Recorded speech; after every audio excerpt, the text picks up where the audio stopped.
Mozambique is not Europe's gas station. Africa is not Europe's gas station, and the extraction and export of gas should stop.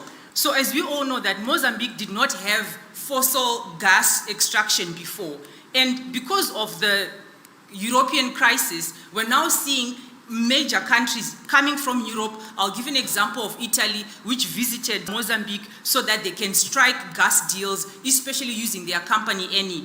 I'll also give another example of a French corporation that again visited Mozambique and actually laid out plans to continue to invest in gas in Mozambique.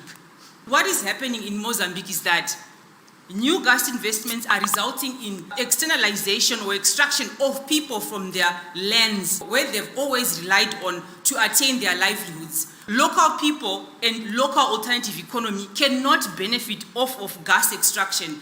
First of all, we don't have the skills to be working in these corporations. The corporations bring their own people. So we don't attain any benefit. Our alternative livelihoods don't attain any benefit by gas. And just to emphasize, we do not eat gas as well. Millions of people in Mozambique do not have access to electricity. And access to electricity in rural areas is as low as 30%, which means that the gas project, it's not there to alleviate energy poverty in the areas. It's not there to allow people to attain livelihoods, but it is, like I said, for export. Again, bringing in that colonial relationship of energy exclusion, of energy apartheid, whereby people are excluded from the energy system. Another issue I wanted to emphasize is the issue of climate disasters. Mozambique has been devastated by massive cyclones, by massive floods as a result of the climate crisis.